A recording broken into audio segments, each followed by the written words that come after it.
اور کچھ کھجور ہیں جو کھجور کے اندر کھجور کو شاک کر کے اس کے اندر کچھ بالوں کو رکھ کر کے ایک کنویں کے اندر جو ہے دفنا دیا گیا ہے۔ چنانچہ نبی کریم صلی اللہ علیہ وسلم کی جب آنکھ کھلی تو وہ پورا منظر آپ کی آنکھوں میں تھا۔ صحابہ اکرام کو آپ لے کر کے گئے اور اس کنویں کے پاس جب آپ پہنچتے تو نبی کریم صلی اللہ علیہ وسلم کہتے ہیں کہ اس کا پانی مہندی کے کلر کا ہو گیا تھا۔ ہرا جو ہوتا ہے کنجال کا پانی جس کو کہا جاتا ہے، مہندی کے کلر کا ہو گیا تھا، اور اس سے ایسا تعفن اٹھ رہا تھا کہ ہم پریشان ہو گئے۔ اللہ تعالیٰ نے وحی کے ذریعے سے نبی کریم صلی اللہ علیہ وسلم پر 2 سوروں کا نزول کر کے بتایا کہ یہ تم پڑھتے رہو، اس کا اثر تمہارے سے زائل کر دیا جائے گا۔ چنانچہ سورہ فلق اور سورہ ناس اسی ضمن میں نازل کی گئی۔ نبی کریم صلی اللہ علیہ وسلم جب اس سورتوں کو پڑھا تو آپ کو مکمل طور پر شفا ہوئی۔ جب آپ پلٹ کر واپس گھر آئے تو عائشہ صدیقہ رضی اللہ تعالیٰ عنہا نے سوال کیا کہ یا رسول اللہ کیا ماجرا تھا؟ تو کہا کہ 2 فرشتے آئے اور اس مقام کی مجھے نشاندہی کر دیے کہ جہاں پر وہ جادو کو دفن کیا گیا تھا، میں گیا اور وہاں پر میں جا کر کے وہ 2 سورتوں کو پڑھا جو اللہ نے مجھ پر نازل کی تھی، جس کی وجہ سے وہ اثر میرا زائل ہو گیا۔ تو عائشہ صدیقہ رضی اللہ تعالیٰ نے سوال کیا کہ یا رسول اللہ کیا وہ جادو کو نکال کر آپ نے زائل کر دیا؟ تو اللہ کے رسول نے پلٹ کر جواب دیا کہ نہیں عائشہ، میں کسی شر کی طرف نہیں بھیجا گیا ہوں، میں نے اس کو اسی حال پر چھوڑ دیا۔ کئی احادیث مبنی ہیں، کئی واقعات مبنی ہیں، کئی صورتیں مبنی ہیں، لیکن اس کے باوجود آج ہمارے ذہن کیسے ہو چلے۔ لہذا آج ہمارے لیے ضروری یہ ہے کہ قرآن کو اگر پڑھنا ہو تو اپنی سمجھ سے مت پڑھیے، قرآن کو سیکھنا ہو تو اپنی سمجھ سے مت سیکھیے، قرآن کو سمجھنا ہو تو اپنی سمجھ سے مت سمجھیے، قرآن کا فہم کو صحابہ کے فہم سے سمجھیے، صحابہ کے فہم پہ پڑھیے کہ انہوں نے کس طرح سے قرآن کو سمجھا تھا، انہوں نے کس طرح سے قرآن کو پڑھا تھا، انہوں نے کس طرح سے قرآن لوگوں کو قرآن کو سمجھایا تھا۔ اس فہم سے اگر ہم پڑھیں گے تو قرآن صحیح طور پر سمجھ میں آئے گا، ورنہ پھر ایسے ہی ایسے سوالات ہمارے درمیان میں آتے رہیں گے اور معصوم ہماری قوم جو دین کے علم سے قرآن کے علم سے بے بہرا ہے ان کو گمراہ کرنے کا موقع مل جائے گا۔ اللہ سے دعا ہے کہ اللہ تعالیٰ جو کچھ بھی کہا گیا ہے کہنے والے کو سننے والوں کو صحیح طور پر عمل کرنے کی توفیق عطا فرمائے، جادو جیسے مضر شے سے ہماری حفاظت فرمائے، جادوگروں کی نشاندہی ہم کو عام کروا دے۔ اللہ تعالیٰ ہماری دعاؤں کو قبول فرما لے۔ سبحان ربک رب العزت عما یصفون وسلام علی المرسلین والحمد للہ رب العالمین۔ آپ نے بہت ہی بہترین اور جامع خطاب سماعت فرمایا۔ اب انشاءاللہ تعالیٰ سوالات اور جوابات کا سلسلہ شروع ہوگا۔ اس سے پہلے کہ یہ سلسلہ شروع کریں چند باتیں آپ کے سامنے باتیں کرنے آگے چلیں۔ وہ یہ کہ جو بھی یہاں پر سوال کیا جائے گا وہ ہمارے عنوان کے تحت ہوگا، نہ کہ عنوان کے باہر۔ کیوں؟ تاکہ اس عنوان کا پورا حق ادا ہو سکے اور یہ پورا کا پورا عنوان سمجھ میں آ سکے۔ اس کے علاوہ کچھ اور بھی آپ کے ذہن میں سوالات ہیں تو آپ خالی وقت پر آ کر ہمارے پاس یہاں پر AHS ابو ہریرہ ایجوکیشنل سوسائٹی پر آ کر مل سکتے ہیں اور آپ کے دوسرے اور شبہات دور کر سکتے ہیں۔ لیکن اس نشست کے اندر صرف اور صرف اس عنوان کے تحت ہی سوالات کریں، اور میں آپ سے گزارش کرتا ہوں کہ جو بھی سوال کرنے والے ہوں وہ مختصر اور جامع سوال کریں، زیادہ لمبا سوال کر وقت کو خراب نہ کریں، اور یہ اللہ کا گھر ہے، اس کا احترام کرتے ہوئے یہاں پر بحث بازی یا بحث وغیرہ نہ کریں، اور آپ نے اپنے آپ کو یہاں پر روک لے جہاں پر قرآن و حدیث کا حکم آ گیا۔ جہاں پر قرآن و حدیث کا حکم آ گیا اس کو مان لیجئے، اس سے آگے اپنے عقل کو دخل مت دیجیے۔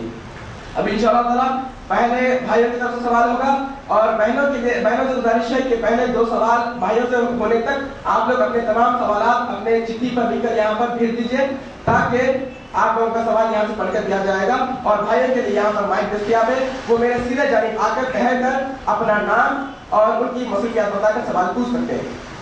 پہلا سوال بھائیوں کی جانب سے۔ وعلیکم السلام۔ میرا گوشت کا کاروبار ہے۔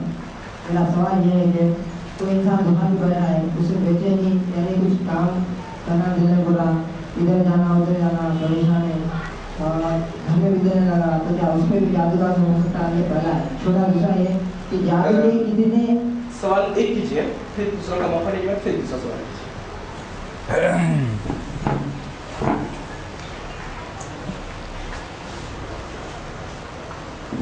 بھائی نے ابھی سوال کیا کہ کوئی آدمی جب دکان پہ بیٹھا ہوا ہوتا ہے اسے جو بے چینی ہوتی ہے یا اختیاجی کیفیت جو ہوتی ہے، کیا یہ جادو کے اثرات سے ہے؟ پوچھنے کا مقصد یہی ہے نا؟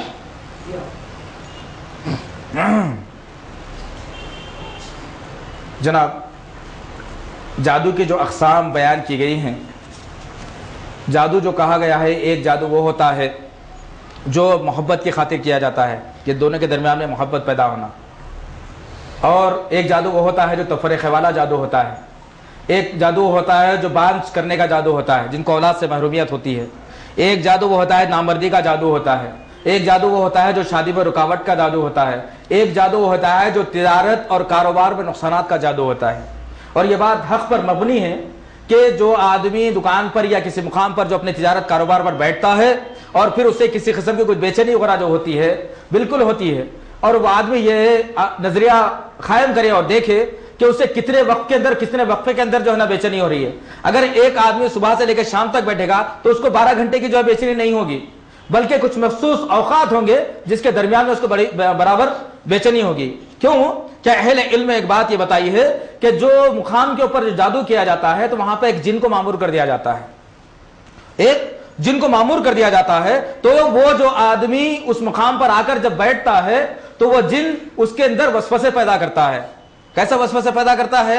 इसके लिए हम देखेंगे सूरे नास, कुरान मजीद का 114 नंबर का सूरा, सूरे नास देखेंगे, उसके अंदर यही बात बताई अल्लाह रब्बुल इज्जत ने कि अल्लज़ी युवस्विसु फी सुदूरिन नास मिनल जिन्नति वन नास, कि खन्नास नाम का एक शैतान है, जिन है, जो लोगों के दिल और दिमाग के अंदर वसवसे पैदा करता है, जो दिल और दिमाग के अंदर वसवसे पैदा करता है। तो ऐसे जो खन्नास वाला जो जिन होता है, वैसे जिन को उस मकाम के ऊपर जो है मुकर्रर कर दिया जाता है, और मुकम्मल तौर पर 12 घंटे के लिए, 14 घंटे के लिए नहीं रहता हो। कुछ मखसूस औकात होते हैं कि वो जिन आता है उस वक्त में, और जो आदमी जो बैठा होता है उसके जहन के अंदर वसवसे पैदा करना शुरू करता है, जिसकी वजह से उसे इख्तिलाजी कैफियत होती है। तो वो आदमी फिर वहां से उठ करके दूर चला जाता है, और जब जो आदमी उस मुकाम से दूर हो जाता है, चूंकि वो जिन से दूर हो जाता है, इसलिए फिर उसे इत्मीनान हासिल हो जाता है। उम्मीद कि आपका जवाब करूं। दूसरा जवाब भाइयों की तरफ से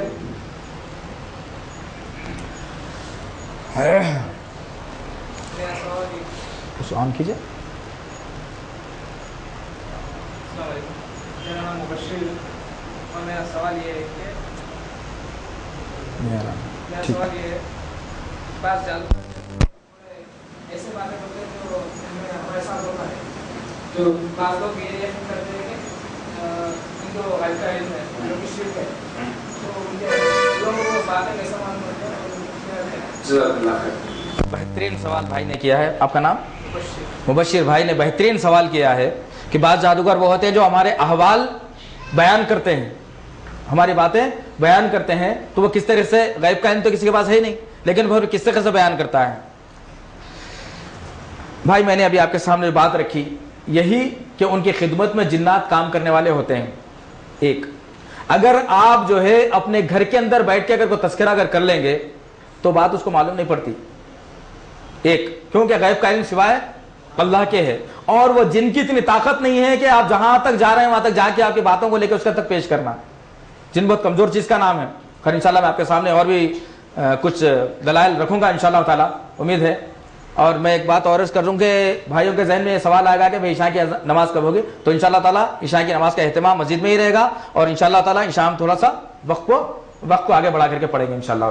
तो अर्ज ये कर रहा था मेरे भाई, जो जिन्नात उसके कब्जे में जो होते हैं वो उसके अतराफ में कुछ हुदूद तक गश्त करते रहते हैं, और उस मुकाम के उस जब हुदूद के अंदर आप पहुंच के जो गुफ्तगू आप करते हैं, उसी गुफ्तगू को लेकर के वो जादूगर के पास पेश करता है कि ये आदमी जो आ रहा है उसकी परेशानी है, ये ऐसा ऐसा सोचता है, ये ऐसा ऐसा करता है, लिहाजा वही बातों को जादूगर जिनके जरिए से सुन के आप तक बताता है। एक दूसरी बात और एक ये है कि ये जो जादूगर किस्म के जो मुल्लाटे जो बैठे हुए हैं आज, गैर मुस्लिम हो या फिर मैं लफ्ज को इख्तियार करने से इराज नहीं करूंगा, मुसलमान भी हैं इस किस्म में, ये लोग जो है मिसाल के तौर पे एक 10 नुकात बना के रख लिए 1 to 10 कि भाई आपको चक्कर आती क्या, मतली होती क्या, नींद नहीं आती क्या, बुखार आता क्या, सर में दर्द होता क्या, पेट में दर्द होता क्या, पैरा कांपते क्या, कभी परेशानी रहती क्या, कभी आगे पीछे होता है। बस एक 10 निकात हैं, एक 10 नुकात हैं जो वो लोग मुकर्रर करके रख लिए हैं। और जब आप उनके पास जाके बैठते तो वह पूरी साइकोलॉजी 10 नुकात के अंदर ही से, तो उन्हें जाके आप जब उसके पास बैठते हो तो 10 नुक्तों में से बताया था उन्हें, तो 10 नुक्तों में से आपकी परेशानी इतनी रहती कि उन्हें 8 गलत बोलता, 2 सही बोलता, तो आप क्या करते हैं, आपके मुतालिक जो 2 है वही ले लेते। आर्ट को छोड़ देते हैं। अब ये बात मालूम होती है, इसको बात मालूम है मेरी, आई ना बात समझ में? साइकोलॉजी पे डिपेंड है और कुछ भी नहीं है। जादू जो सब्जेक्ट भी है ना वो साइकोलॉजी पे डिपेंड है, समझ रहे ना? तो 10 पॉइंट रहते, 10 में से आपको 10 के 10 सुनाया था, तो 2 आपको लग जाते, आके लगना ही लगना है, वो इसी चीज में बना के रख लिए। तो 2 जब आपको जो लगते हैं, आप उसके ऊपर बोलते हैं कि अरे भाई इसको बात मालूम हो गई मेरी। लिहाजा गायब का इल्म किसी के पास नहीं है। कोई आदमी तस्वुर करता है कि गायब का इल्म किसी के पास अगर है तो वो झूठा है।